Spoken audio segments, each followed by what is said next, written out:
All right, everybody. Well, today this theme is very near and dear to me for a lot of reasons. Number one, I've always embraced great nutrition since I was very young, going to the gym, making sure that what went into my mouth and stomach were things were of quality. And over time, things that I thought were quality ended up not being. And then I got into being very OCD about reading ingredients, and it changed my life completely. Now, here we are. I'll just declare it a little bit of post pandemic. I unfortunately, a couple of weeks ago, caught COVID. I managed to not catch it for 3 years, but I did catch it. And I'll tell you, these are the moments where you know that health is wealth and nutrition is such a huge part. So, because of that, we have a special guest today, Alicia Connor, who is a registered dietitian and nutritionist and also a chef. So, we're just going to have a conversation. Thank you so much, Alicia, for showing up and showing up big, because I'm sure we're all going to learn a ton of stuff in this conversation. How are you doing today? I'm great. Thanks for having me. It's a pleasure, Ed, as always. Oh, thank you. Thank you very much. So, one of the things I wanted to talk with you about is this whole premise, and we've been hearing this our whole lives, is well, as long as you have a balanced diet, everything in moderation. How much truth is there really to this whole And look, I know that moderation is what I call a green term. It means different things to different people. I'm sure it's not intended to, okay, yeah, throw in Twinkies and radioactive apple pies once a week is not part of this whole balance thing. So tell me what that looks like coming from an expert like yourself. Sure, absolutely. So I think, like you said, the definitions of words in general are different for everybody. And, looking up the actual definition in like the dictionary could be a good start. But also like moderation, like frequency of eating any of these things, right? And that could include alcohol. I just had a meal planning session earlier today in my meal planning program called Quick and Delish Life. And the topic was about meal planning and restaurant eating. Because a lot of people have a misconception that meal planning is all about you have to cook everything all the time and there's no eating out, and life is all about balance and health is all about balance. We need to socialize, and eating out is part of that. And so it's like how frequent are you having certain things? Like some people say, I don't eat fried foods, I don't eat XYZ, and then it turns out that that's happening more than reality. And so just sometimes we tell ourselves stories, and it's just kind of like being honest with what's happening is a great first step for focusing on health. And your pattern of eating, and like eat balanced meals, that looks different to everybody. And like, are they truly balanced?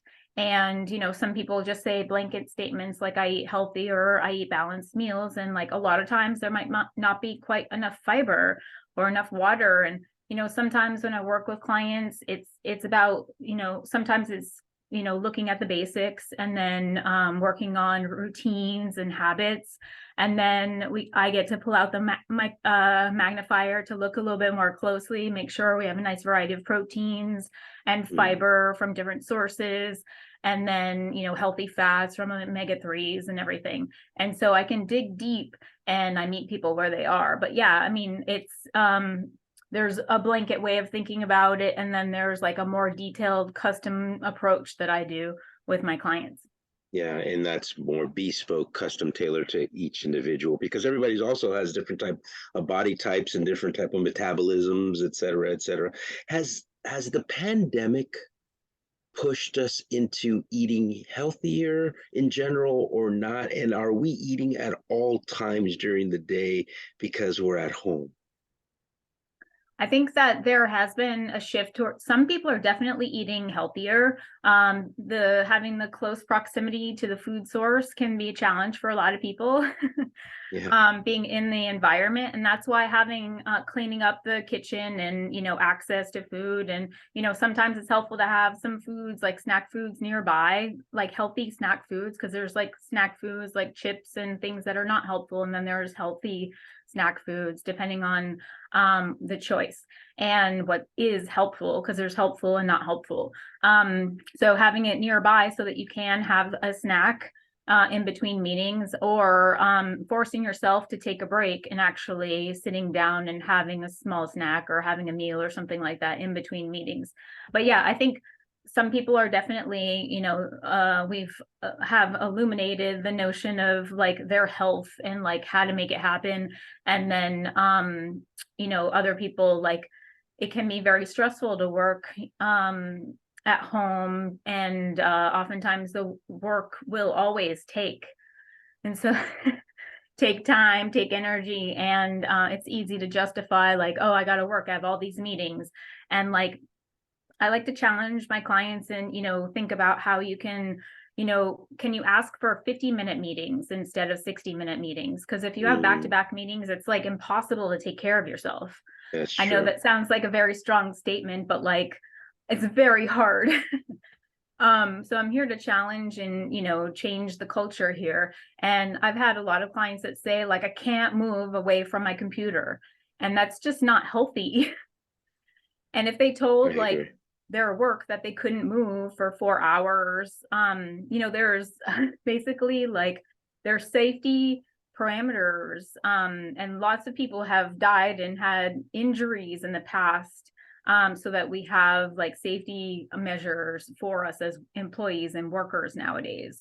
And we have a different situation now with working at a computer, whether or not it's on site or at home. And it's just figuring out how to physically do that better with like your station and the equipment, as well as like pacing your eating so that you have the energy you need. Because a lot of times, and I'm sure anybody watching this now, like once we get to the evening, you get to like clock out, and then it's like, oh, what do I want? And it can be easy to control during the day oftentimes. And sometimes people skip meals because it's easier to not decide than to plan something in advance. Sometimes that it might feel like it's easier. But so the nighttime, then it's like, oh, well, what do I want? And there is more of a sense of wanting a reward at that time. And so one thing I have noticed anecdotally, observationally from the last couple of years, including the story of the pandemic, is because of the less movement and some less exercise, not everybody, but there might be some muscle mass that has been lost due to that movement change. And so like creating movement within your day, whether or not you make yourself walk around the block, and make it just easier to get fresh air, change your environment, your Or some perspective. bands. Maybe you get some of those rubber bands. Those are really good. Exactly, or a peddler, like whatever it takes. Yeah. Or like if you have stairs, I love this idea. So you have a deck of cards, most people have a deck of cards or whatever, like flashcards or index cards or something.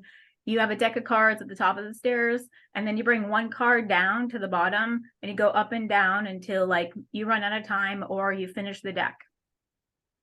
I like That's that. I called a like that a lot. treadmill Yeah, exactly. or a I love, by the stairmaster. way, the 50-minute thing where you have meetings that are maybe 45 to 50 minutes to force yourself to have that additional time. What do you think about these pre-made meal kits? Do you think that they have a place? And I mean, I'm sure they're not all created equal. They all sound great, but a lot of it is just pure marketing. How great are really the ingredients? Are there a lot of phosphates and junk in that as preservatives because they are traveling, right?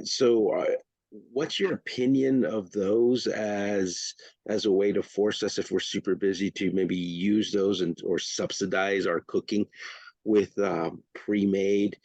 And is meal planning something that maybe should be done during the weekend, even if it's just for snacks, so that we don't cheat with chips and junk? Absolutely. So I'm a big fan of, if you're going to do one of the meal kits, I think it's a better choice to go with the ones that are already cooked for you. Because if you're going to try to save time, go for the ones that are Mm, actually complete. So that could be like, Factor Method or Methodology. Those are just two companies that I've heard success with. I've only tried Methodology, but I've had a lot of clients use Factor Method. But when you get them, I would keep in the refrigerator what you're going to eat for 2 days so that they're fresher, and then the rest freeze. Because you know, as the Got days it. progress, the food's just going to get older. And so just to keep it fresher is always better. And so I think it's helpful, like if you're going to do it, like do the thing that saves the most amount of time. And then don't use the same company repeatedly for a long period of time, because you're going to get burnt out, and Uh, then something strange and is going to happen. right. Like burning out and not wanting to eat the same stuff over and over. You start to get like almost like an allergic reaction to the same old meatloaf. Exactly. It's like when I was 18, I found out about dried shiitake mushrooms, and I made like everything about dried shiitake mushrooms. I had to take 2 decades off from having Oh my shiitake gosh. mushrooms. Wow. Okay. Yeah, that was a slight allergic reaction. What Right. do you think about meal prep as far as do you have a way that you do it? Are there certain times in the day? Do you do it just weekends? Are there certain meals that are more conducive to meal prep than others? Like, for example, maybe dinner or lunch or breakfast or all the above or none of the above? What's Yeah, your I mean, method? when to do some cooking or a meal prep or whatever. Yeah. So I think it's easier like weekdays, it's easier to just like assemble or heat up. So I recommend, or I mean, if anybody can take off a Friday once a month to like just organize some of these like basic essential things, I highly recommend it. It's good for the soul, and just makes it so that life feels more doable. But not everybody is able to do that. But so basically what my strategy is, twice a month, I cook more and fill my freezer. And so that means I'll cook like 3 things and freeze them in individual servings. And then I have options by the second, within that 1 month, I'll have like 6 different options in the freezer. And so Nice. I'm not eating the same thing. So it's like soups and stews, and I'll make individual meals for myself. Um, like something I made this past weekend was just grass-fed beef with like tomatoes, white beans, broccoli, kale, and then some of them had sweet potatoes, some of them didn't, depending on what I had left over. And so you know, sometimes I add more vegetables or whatever.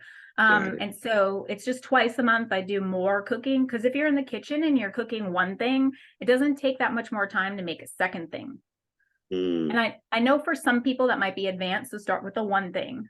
So it's always just like, what's the one thing you can focus on? And then, you know, see how that goes. And then you build confidence and you're like, I can do this. It's a process. And the goal is to never give up. Yeah, and I like to, and I think that's great advice. I think don't overwhelm yourself. Remember, this is for your benefit, and it's not going to be a benefit if you get all burned out. One of the things that I like doing is I, I like taking something that can be used with different sauces, like for example, chicken, right? I personally like to boil it, but you know, every once in a while I'll just rotisserie it, right? Or I'll just pan fry it. You could do the different versions and then just have your own sauces on the side. You know, the nice thing about Google these days is you could put in sauces for chicken and here comes a whole list of stuff. Start to venture out a little bit more, use technology and lean on that and lean on professionals such as yourself that maybe can give you some tips on how to kind of spice it up, right? Not literally, but just so that you don't get burned out eating the same old stuff. But I like those multi-purpose kind of foods like steak, million ways to make it, chicken, million ways, fish, million ways, right? Totally. I just because he said steak and fish. I worked at Zuni Cafe in the late 90s, Ooh, and I one of the love Zuni. sauces I love that I don't usually say food and love in the same sentence, because you know I love people but not food. But a sauce I use all the time is called salmorejo, and it's dried oregano warmed up in garlic and olive oil plus lemon juice. So you're just Wow, warming the garlic so it's not raw anymore. And it's great with steak or chicken or fish or whatever it sounds is. awesome. It's just amazing. But what you were saying about like um making the little things, like the first thing you said, oh, just look online for some recipes. A lot of times when people think about meal planning, they're like, oh, I'll just go look for recipes. But I think the best first step when you're like trying to get started, and this is what I teach in my meal planning program, is use what you already know and enjoy. Mm, So it's starting from there, and because we can go online and find recipes, and then we run out of steam, and then we lose That's track true. of time, and then we forget, and then it's Sunday night. That's true. Yeah, that is true. Now, when you meal prep, do you cook all one thing and put everything, like for example, all your chicken in one Tupperware, or do you do it literally like a meal where you put chicken, rice, broccoli next, and you do it per like a meal session in a Tupperware? Yeah, I think it's most efficient to complete meals in, like, I usually use glass containers, Okay, yep, because they're easy to heat up, but that's true. whatever you have. And then because the decision is made in a complete way. And I've done it where I had like chicken and I'll have some chicken in the salad and whatever, but psychologically it feels like I completed the cycle and then I just need to grab it and heat it. Okay, yeah. So you do a full meal in one shot. I think that makes a lot of sense because then that's just grab and go. You don't have to be looking for other stuff, right? Totally, because Especially when for you those look who in don't the have time. yeah, I mean, I've done both ways, but if you have like the cooked quinoa and then the beans and the chicken and then the vegetables that are cooked and some raw vegetables, then you have to pull out 5 containers from the refrigerator and then you're like, okay, I have to scoop this and then No, I get it. Plus, I would think now that you put it that way, you probably have a tendency to overeat because you're scooping up five things now instead of like three that you already had and pre-made, then you're right? hungry and I'll just have a little more. Right. And here I'll you are just just have a little binging. more. That's the Yeah, monster inside that's making decisions for us when we're like, I'll just totally. have a little more. The little glutton monster. Totally. How big are you on smoothies and juicing? Oh yeah, smoothies are awesome. I actually have, if you Google search ultimate smoothie template with my name, Alicia Connor, Oh, okay. Connor, you'll see a blog with that ultimate smoothie template. And so I give specific recommendations for protein and how much fruit. What is it called again? Ultimate smoothie template, Alicia Connor. Smoothie template, Alicia Cooper. Yep. Let's see Awesome. what comes up. You're gonna share it? Um, aha. Yes, I am. Awesome. So I So usually let's see. recommend like half of a cup of fruit in a smoothie just to be mindful of the carbohydrates. Well, here we are. Oh, awesome. There's my So, face. yes, it is. And where would I click on? Oh, I think if you go to all Yeah. Is and that it right then, here? yep, that's it. Okay. Awesome. There you go, folks. Bold Blind Beauty. There you go. And there it is. Boy, it looks good. I think I want to go do that now. Mango lassi. Awesome. So yeah, that's an 8 ounce Okay. cup. And yeah, Yeah. it's just frozen mango. You can use fresh and then yogurt. And then I have my homemade cereal there. The homemade cereal that I make. Sometimes I call it granola, but it's not really granola with the crunchy bits. It's just toasted oats with unsweetened coconut and then cinnamon and pumpkin seeds. So that's Yeah, I my see. super bare bones cereal that I like to add on top of the smoothie. I don't really like drinking a smoothie because I like chewing my foods, and so I'll Ah, add the cereal to it and then eat it with a spoon. got it. I see that here. Excellent. And by the way, folks, you can subscribe to her newsletter and also her blog, So which I just did. this is a collaboration with a Bold Line Beauty, so it's not mine. Just wanted to clarify that. Okay. But I you're in write a there. blog for them Okay. once a month. Okay, perfect. Nice. I I have like it. I have an email list I'll share with Ed so you guys can get access to Excellent. that, sign up.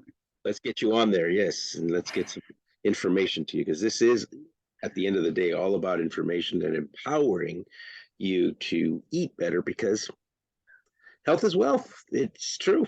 You got to take care of yourself. And if you can't take care of yourself, you can't take care of others. All those people that you say you love, you got to be selfless, right?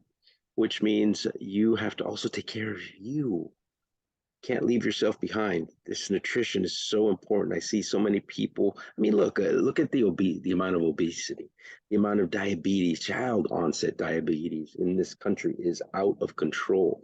And I think what's happening for a lot of us we're medicating ourselves with food because maybe we feel not so great. Maybe there's some depression, right? There's some angst, some anxiety.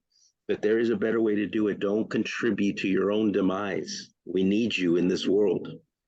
You know, this is about having community. It is about people being living their best life, as they say. I hate using that because it's used so much.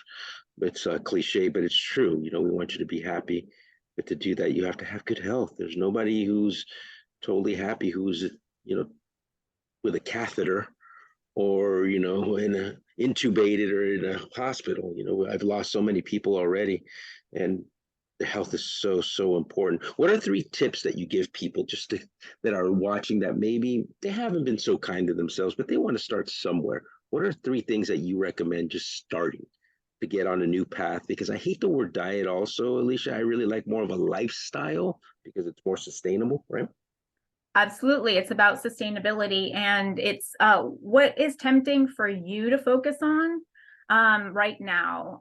Is it like some people have like exercise on their mind? So it's what motivates you to take the next step. Because I could say exercise, I could say sleep. I think those are 2 major areas that help our biology, and then we're able to make better decisions. So what for you helps you make better decisions throughout the day? Because if you're in my meal planning session I just had earlier today, one of my meal planners asked about recommendations to have in the afternoon. She was like, my energy dips, can you share information in foods that could help with the energy dip in the afternoon? I'm like, that's common. You have lunch and then you have a break between lunch and dinner in terms of time, so it's legitimate to have a snack, a balanced snack there. So it could be a cup of soup, or it could be you know, a small smoothie or something, or it could be like an apple with peanut butter or something, some hard-boiled egg with a Norwegian crisp bread from Trader Joe's or something super simple. You just couple things together, heat it up. And so it's like, how is your energy? And think about like the one thing that really helps you feel good, because that's individual to everybody. And so Totally. like when you wake up in the morning and you're like, oh yeah, or like when you feel like things are moving in your direction, like do that. Even water drinking, if you're like, yeah, water's really hard, it's like, what's like, if you drink more water, then you got to go to the bathroom more often usually, and that's a good thing. It's not a bad thing, it's a good thing. It is a good thing. Then you get to go like release waste products, right? That's a good thing. And then you get to go look in the mirror and they'll be like, hey, good looking. And then you high five. And I know you might not feel like that all the time, but like it's certainly worth practicing. And then you just move on to the next thing. So using the water drinking to help you move more. So choose one thing and then keep going. And I'm happy to support you. I I'm like a that. I'm a guide. I'm your guide to health. Very good. Is there a cutoff time, by the way, on eating on a daily basis? Is there a certain time that you shouldn't be eating after that time? Because, you know, like for example, I come from a Latin family, and so, you know, we're notorious for having dinner at 9 or 10 p.m. Yeah, I mean, like what time do you go to bed? And then a couple hours before that is a good time to stop eating. So it could be like 2 to 3 Mm, hours, depending. Some people have GERD or acid reflux, and so it's good to digest the food before lying down so that it doesn't spill up against the esophagus. And then so that's an area to think about. And then if you're awake later, you might need to eat something. If you're alert, if you're like awake watching TV or whatever, that's more of a numbing activity than a stimulating stay up activity. And so when are you going to bed? And then like, what was your dinner? Do you need something else to be added to dinner to make it so that you don't need anything at night? Sometimes we mhm. pick up a habit, like we have an after dinner snack or dessert because we don't need a reason besides because for a habit to happen. And so like is that it, like some of the attachments that we have, is it something that's helpful to help you focus on your health, like get rid of or like have a break? We're all working on our relationship with different things. You know, some people have a challenging relationship with the weight scale, but the weight scale it is what it is. It's a data point, and it's not there. It's not a jerk. It's not like, hey, I'm here to ruin your day. it's just a data point. And so like thinking about your relationship to certain things, and some things are like, well, it's healthy to figure out that relationship, and sometimes taking a break, whether or not it's alcohol or like the dessert or whatever, is healthy so that you can do it. Agreed. Yeah, got it. No, that's great. Now, finally, I wanted to wrap up with what your thoughts are on supplementation. I've always been a big supplementer. I like supplements personally, particularly I like the omegas. I do take a multi, vitamin and mineral. I do those things. I think for me, I notice a difference when I'm not on them, right? What are your thoughts? Because there's a vast array of opinions on this, and some doctors are like, no, you don't need it. You're getting everything you need from eating. I personally, for me, that's not the case. I need the extra supplementation. What are your thoughts? Yeah, I mean, I think it's really hard nowadays in the modern culture to say that we've gotten everything from food that we need, and we're living longer. And so quality nutrition is really helpful. And the supplementing is like, I do recommend a multivitamin, good quality one, and the omega-3s, and then vitamin D is often recommended as well, because it's hard to get enough through food and sun exposure. Throughout the year. And so I also like, for people that are not sure and they want, some people have a hard time swallowing pills or capsules, and there are liquid forms, there are other ways of getting the same kind of thing. And then there are micronutrient tests that show what your blood work needs, basically. And so that could be helpful to Are build there locations confidence. online that you recommend to go order those tests, or so should the person just go to their individual doctor? Well, usually a primary care doctor is probably not going to order like a full Panel. panel of micronutrients. You could certainly ask, and you can just say you have concerns about brain health or something, and then see what happens. But I send my clients to have a nutrient test that has omega-3s and omega-6s, as well as amino acids and all these micronutrients. So it's really helpful to build confidence of, if you don't test, you don't know. And but I think it's helpful to supplement, because if we say like, oh, I'm eating enough, it's like, what are we eating? What is it? And then there's also issues of absorption over time as we age. True. There's always an added extra detail. Yeah, no, and the devil is in the details. By the way, guys, if you want to check to see the quality of your products, I'm going to share right now a site that I use. Everything that I buy, I go through here, which is ewg.org. You can put in anything from shampoos to supplements, everything, and it's going to give you a nice reviews to see what's in there, and carcinogen levels, all kinds of good stuff, and it's free. So I would strongly recommend that you bookmark this site and that you run all of your supplements and all of the products that you're using, because let's be honest, even your shampoos, it's being absorbed through your scalp. The biggest organ we have is our skin. So be careful what you are putting both outside and inside your body. And ewg.org is a really great site. Highly recommend. Well, fantastic. So I see that you have your phone number, so people can get a hold of you at 415-483-9454. That's your cell phone, so they can text you as well?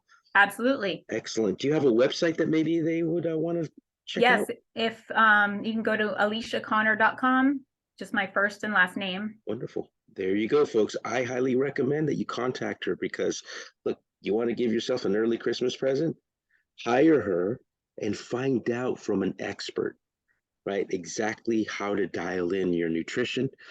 You're going to feel way better for it, and you're going to thank me later on for having introduced you to this wonderful lady who is going to be able to shed a lot of light, that maybe from places that you just didn't think about, and ask some questions that maybe you didn't think about asking yourself.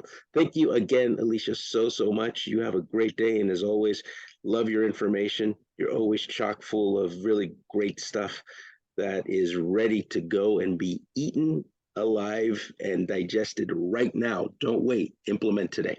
Thank you so much. Awesome. At your service. Thank you All so right. much, Ed. Thank you. Bye-bye.